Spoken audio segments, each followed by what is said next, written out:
ஜெர்மனியோட ஒரு முக்கியமான ஏர்பேஸுக்கு மேலே ஒரு உளவு ட்ரோனானது ரொம்ப நேரமாக பறந்துட்டுருக்கு.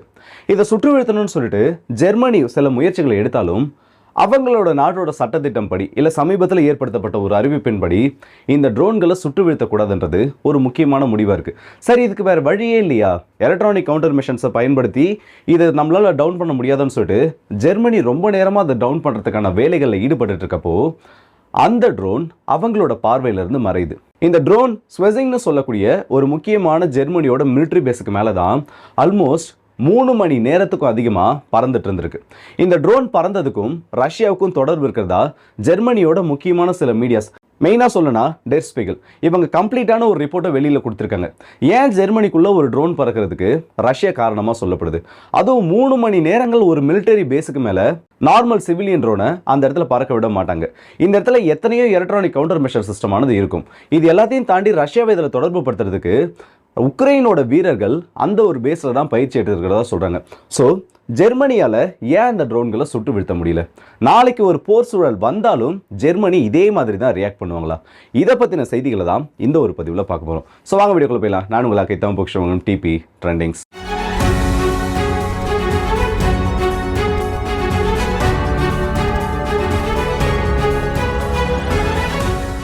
ஜெர்மனி நாட்டோவில் இருக்கக்கூடிய ஒரு முக்கியமான நாடு.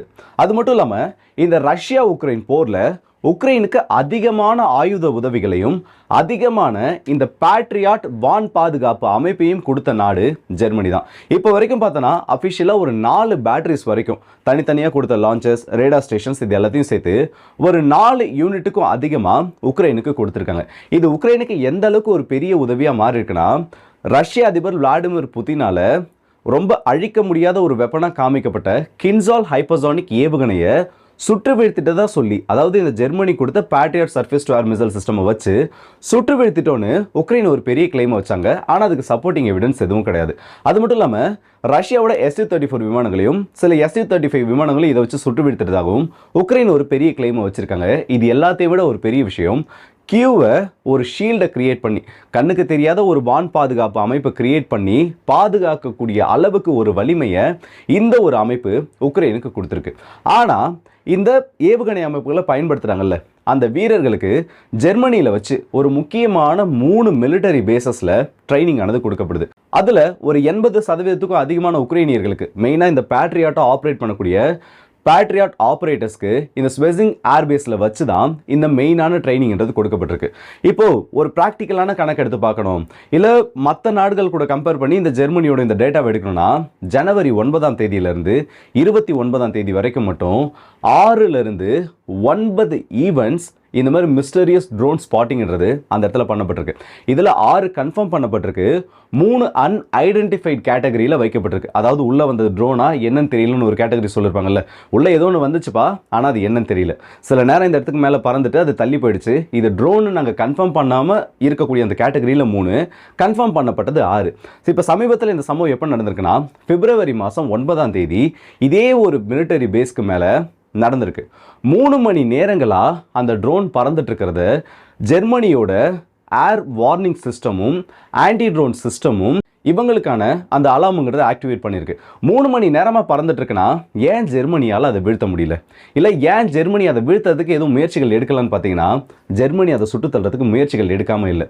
ஆனால் இந்த இடத்துல சாஃப்ட் கில்னு சொல்லுவாங்கல்ல, எலக்ட்ரானிக் கவுண்டர் மெஷர்ஸை பயன்படுத்தி அந்த ட்ரோனை கீழே இறக்குறது, அந்த முயற்சிகள்லையும் சில ட்ரோன்களை வச்சு அந்த ட்ரோனை பிடிக்கிறதுக்கு அந்த நெட்டை போட்டு பிடிப்பாங்கல்ல, ஒரு ட்ரோனில் இருந்து இன்னொரு ட்ரோனை, அந்த மாதிரி முறைகளில் மட்டும்தான் ஜெர்மனி முயற்சி பண்ணிட்டு இருக்காங்க. அது எல்லாத்துல இருந்தும் அந்த ட்ரோன் ஆனது தப்பிச்சிருக்கு. இதில் ஒரு பெரிய சந்தேகத்தை ஏற்படுத்தியிருக்கிறதே அந்த எலக்ட்ரானிக் கவுண்டர் மெஷர்ஸ்ல இருந்து எப்படி இந்த ட்ரோன் தப்பிச்சிருந்தான். பொதுவாக இந்த ஏர்பேஸஸை சுற்றியும் இந்த ஏர்போர்ட்ஸை சுற்றியும் நோ ஃப்ளை ஜோன்னு ஒன்று கொடுத்துருப்பாங்க, அதுவும் ஆன்டி ட்ரோன் ஜோன்னு ஒன்று கொடுத்துருப்பாங்க. இந்த இடத்துல ஆல்ரெடி இந்த இசிஎம்னு சொல்லக்கூடிய எலக்ட்ரானிக் கவுண்டர் மெஷர், ட்ரோனுக்கு வரக்கூடிய சிக்னல்ஸை டிஸ்டர்ப் பண்ணக்கூடிய அந்த தொழில்நுட்பம் இருக்கிறதுனால அந்த பகுதிகளில் ட்ரோன்கள் நேச்சுரலாகவே பறக்காது.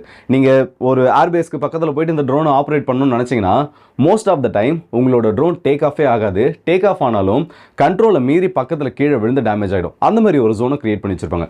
ஸோ சிவிலியன் ட்ரோன்ஸ் நார்மலாக இந்த DJI இல்லை வேறு ஏதாச்சும் ஒரு பிராண்டில் இருக்கக்கூடிய அந்த மாதிரி ட்ரோன்ஸால் இந்த இடத்துல பறந்திருக்க முடியாது, அதுவும் 3 மணி நேரத்துக்கும் அதிகமாக. ஏன் ஆர்கே இது இவங்க இதை மட்டுமே பண்ணிட்டு இருக்காங்க? ஏன் இதை வந்து எலக்ட்ரானிக் கவுண்டர் மெஷர் வச்சு மட்டுமே இவங்க சுட்டு வீழ்த்தணும்? அப்படி இல்லை இந்த நெட்ஸை போட்டு கேப்சர் பண்ணணும், நார்மலாக கீழே இருக்க கன்ஸையும் இல்லை வேற ஏதாச்சும் அது என்ன ட்ரோன் யாருக்கிட்ட இருந்து வந்ததுன்ற கண்டுபிடிக்கிறதுக்காக ஏதாச்சும் ஒரு மிசைலை வச்சு கூட அதை சுட்டு வீழ்த்தலாம்னு சொல்லிட்டு அதுக்கான அதிகாரமும் இல்லை அதுக்கான அப்ரூவல்ன்றதும் ஜெர்மனியோட அரசாங்கத்தால் கொடுக்கப்பட்டிருக்கா இல்லை அவங்களோட சட்டத்திட்டத்தில் கொடுக்கப்பட்டிருக்கான்னு பார்த்தோன்னா ப்ராப்பராக இப்போ வரைக்கும் அதுக்கான அப்ரூவல் கிடையாது.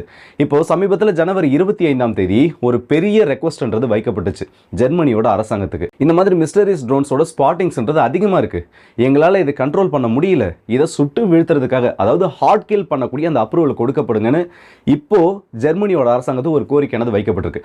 ஆனால் அதை பற்றின முடிவுகள் எதுவும் இப்போ வரைக்கும் வெளியில் வரல. அவங்களோட 1994 ஆர்டிகல் 24 படி பார்த்தோம்னா இந்த ட்ரோன்கள் எந்த பகுதிகளுக்கு மேலே பறக்குதோ அதை சாஃப்ட் கில் பண்ணி டவுன் பண்ணுறதுக்கான அப்ரூவல் மட்டும் தான் கொடுக்கப்பட்டிருக்கு. மற்றபடி வேற எந்த ப்ராப்பரான தெளிவான ஒரு சட்டத்திட்டமும் ஜெர்மனி கிட்ட இந்த ட்ரோன் சம்மந்தப்பட்டது கிடையாது.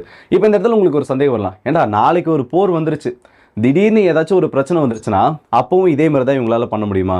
இல்லை இதில் ஏதாச்சும் சில விதிவிலக்குகள், இப்போ நம்ம இந்தியாவை பொறுத்த வரைக்கும் நாளைக்கு ஏதாச்சும் ஒரு ராணுவம் சம்மந்தப்பட்ட ஒரு எமர்ஜென்சி இல்லை 1971 வார் மாதிரி இல்லை கார்கில் வார் மாதிரி ஏதாச்சும் ஒரு பிரச்சனை வந்துருச்சுன்னா அதுக்கான அப்ரூவல் ஏதாச்சும் இவங்களால உடனடியாக கொடுக்க முடியுமான்னு பார்த்தோன்னா அவங்களால கொடுக்க முடியாது. இப்போ நம்ம இந்தியாவை பொறுத்த வரைக்கும் நம்மளோட ஆர்ம்டு ஃபோர்ஸஸோட சுப்ரீம் கமாண்டர் பிரசிடென்ட்டாக இருக்கக்கூடிய நபர் தான். அவங்க தான் ஃபார்முலா வந்து இந்த வார் அனௌன்ஸ் பண்ணுவாங்க. அது மட்டும் இல்லாமல் போர் அறிவிக்கக்கூடிய முழு உரிமைன்றது அவங்க கிட்ட தான் இருக்கு. ஆனா எமர்ஜென்சி சிச்சுவேஷன்ஸ்ல கேபினெட்ல இருக்கக்கூடிய மினிஸ்டர்ஸ் கிட்ட கலந்து ஆலோசிச்சுட்டு, குறிப்பா டிஃபென்ஸ் மினிஸ்டர் கிட்ட கலந்து ஆலோசிச்சுட்டு பிரைம் மினிஸ்டராலையும் இப்படிப்பட்ட ஒரு அப்ரூவலை கொடுக்க முடியும். ஆனா சுப்ரீம் கமாண்டன்றது இந்த இடத்துல பிரசிடென்ட் கிட்ட மட்டும் தான் இருக்கு. ஆனா ஜெர்மனியோட அரசாங்கத்துல இந்த மாதிரி எந்த ஒரு இதுவுமே கிடையாது. நாளைக்கு ஒரு பிரச்சனை இல்ல உடனடியாக இவங்க ரியாக்ஷன் பண்ணனாலும் 24 இருந்து 48 மணி நேரங்களுக்கு மட்டும்தான் இவங்களால அந்த எமர்ஜென்சி மூவ்மெண்ட்ஸை பண்ண முடியும். அதுக்கப்புறமா அவங்களோட பார்லிமெண்ட்ல அப்ரூவலை வாங்கி அதுக்கப்புறம் தான் இவங்களால வந்து அந்த ஒரு போரை கண்டினியூ பண்ண முடியும். இல்லை முக்கியமான சில மெனுவஸ், இப்போ நாட்டோவில் ஏதோ ஒரு நாட்டுக்கு பிரச்சனை, அந்த நாட்டோ நாட்டில் இருக்கக்கூடிய ஏதோ ஒரு பகுதிக்கு ஜெர்மனியோட வீரர்கள் போனனாலும் அதுக்கும் இதே நிலைமை தான். எப்படி நாட்டோவில் இருக்கக்கூடிய ஒரு நாட்டின் மேலே வேற மற்ற நாடுகள் கை வச்சா அமெரிக்கா அதுக்காக வரமாட்டாங்களோ, அவங்களோட சட்டத்தில் அதுக்கான திட்டங்கள் கிடையாதோ, அதே மாதிரி தான் ஜெர்மனியோட சட்டத்திலையும் இருக்குது. நாளைக்கு நாட்டோவில் இருக்கக்கூடிய ஏதாச்சும் ஒரு நாட்டுக்கு பிரச்சனை, ஜெர்மனி உடனே அந்த இடத்துல வீரர்கள் அனுப்புவாங்களான்னு கேட்டிங்கன்னா அனுப்ப முடியாது. ப்ராப்பராக அவங்களோட பார்லிமெண்ட்டில் பர்மிஷன் வாங்கி அவங்களுக்கான மெஜாரிட்டியை காமிச்சு அதுக்கான ப்ராப்பர் ரீசன்ஸையும் இதுக்கு ஆகக்கூடிய எக்ஸ்பென்சஸ் ஜெர்மனி சைடில் எவ்வளோ இதுக்காக கொடுக்க முடியும், இல்லை ஜெர்மனி சைடில் இதில் எந்த அளவுக்கு லாஸஸ் ஏற்படும், இது எல்லாத்தையும் அனலைஸ் பண்ணிட்டு மட்டும்தான் இவங்களால் அனுப்ப முடியும். ஸோ ஜெர்மனியோட சட்டத்தில் இப்போ வரைக்கும் அந்த மாதிரி ஒரு சம்பவம் நடக்கிறதுக்கு இல்லை அந்த மாதிரி ஒரு சினாரியோ ஏற்படுறதுக்கான சான்சஸே கிடையாது. அது இந்த ட்ரோன் கேட்டகரிக்கும் பொருந்தும். இது ரஷ்யா கூட ஏன் தொடர்பு படுத்துறாங்க? இல்லை இந்த மிஸ்டரியஸ் ட்ரோன் ஸ்பாட்டிங்க்கு ரஷ்யா மட்டும்தான் காரணமானு கேட்டிங்கன்னா ஆல்ரெடி இந்த மாதிரி நிறைய சம்பவங்கள் நடந்திருக்கு. இது வந்து கண்டிப்பாக சிவிலியன் ட்ரோன்ஸாக இருக்கிறதுக்கான சான்ஸ் 100% கிடையாது. ஏன்னா சிவிலியன் ட்ரோன்ஸ் எதுவுமே இந்த மாதிரி எலக்ட்ரானிக் சிஸ்டம்ஸ்க்கு அகெயின்ஸ்டாக அதுக்கு எதிராக வயலில் இருக்குது.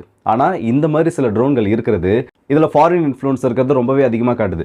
அதுலேயும் இந்த ஒரு இன்சிடெண்ட்டில் ரொம்பவும் கவனித்து பார்க்கக்கூடிய ஒரு விஷயம் என்ன தெரியுமா? இந்த ட்ரோன் இந்த பகுதிக்கு மேலே பறந்துட்டு இருந்தப்போ பேட்ரியாட் சிஸ்டம் அந்த இடத்துல ஆக்டிவ் மோடில் வைக்கப்பட்டிருக்கு. அதுதான் இப்போ ஒரு பெரிய ஸ்பார்க்காக இருக்குது. அதையும் அந்த பத்திரிகையோட அந்த ரிப்போர்ட்டில் கொடுத்துருக்காங்க. வேணும்னா சொல்லுங்கள், நான் இந்த வீடியோ பப்ளிஷ் ஆனதுக்கப்புறம் எவ்வளோ கமெண்ட்ஸ் வருது இல்லை அந்த ரிப்போர்ட்டை கேட்குறேன்னு சொல்லிட்டு அதுக்கு ஏற்ற மாதிரி நான் கொடுக்குறேன். ஏன்னா எல்லா டைமும் நம்மளால் இந்த இடத்துல அந்த மாதிரி லிங்க்ஸை பேஸ் பண்ண முடியாது. சில லிங்க்ஸ் யூடியூபோட கம்யூனிட்டி கைட்லைன்ஸ்க்கு அகேன்ஸ்டாக இருக்குது. அந்த ஒரு காரணத்துக்காக மட்டும் தான் சொல்லிட்டு இருக்கேன்.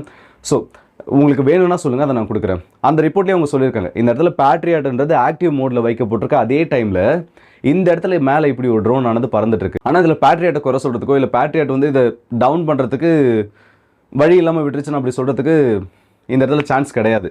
ஏன்னா அந்த இடத்துல பேட்ரியாட்டுக்கு பர்மிஷன் கொடுக்கப்பட்டிருந்தாலும் ஜெர்மனியோட சட்டத்திட்டத்தின்படி அவங்க அதை எங்கேஜ் பண்ணக்கூடாது வித் ஹாட் கில் அப்ரோச்.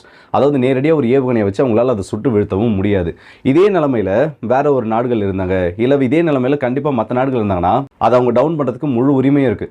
நம்ம ஒரு நாட்டை பற்றின ஒரு திங்கிங் வச்சுருப்போம். ஓகே, இந்த நாட்டில் இதெல்லாம் எப்படி இருக்கும், இவங்க வந்து ரொம்பவே டெக்னாலஜியில் அப்கிரேடாக இருப்பாங்க, ஸோ அவங்களோட சட்டத்திட்டம்ன்றது அதுக்கேற்ற மாதிரி இருக்கணும். ஆனால் ஒவ்வொருத்தரோட சில கதைகளையும் எடுத்து பார்க்குறப்ப தான் நீங்களாடா இப்படி பண்ணி வச்சுருக்கீங்கன்னு சொல்கிற அளவுக்கு அவங்களோட நாட்டில் இருக்கக்கூடிய சட்டத்திட்டங்கள் இருக்குது. இது வந்து கேட்கறதுக்கு ஒரு வேர்டான விஷயமா இருந்தாலும் இதுதான் ஜெர்மனியோட நிலைமை. அவங்களோட மிலிட்டரி இன்ஸ்டாலேஷன்ஸ் மேலே ஒரு ட்ரோன் பறந்தாலும் அவங்களால சுட்டு வீழ்த்த முடியாது. இப்போதைக்கு அதுக்கான சட்டம் அவங்க கிட்ட இல்லை. ஸோ இந்த வீடியோ பற்றி உங்களோட இடத்துல கமெண்ட் செக்ஷனில் சொல்லுங்கள். ஓகே, ஒரு ஹைப்போதெட்டிக்கல் கொஸ்டினாக கேட்குறேன். அந்த ட்ரோனை ரஷ்யா அனுப்பலனா வேற யார் அனுப்பியிருப்பாங்க? இதுக்கு ஆன்சர் தெரிஞ்சா அது தாராளமாக கமெண்ட்ஸில் சொல்லுங்கள். ஸோ அடுத்த வீடியோ சந்திப்போம். அது ஒரு விடைபெறுது உங்கள் எல்லாருக்கே.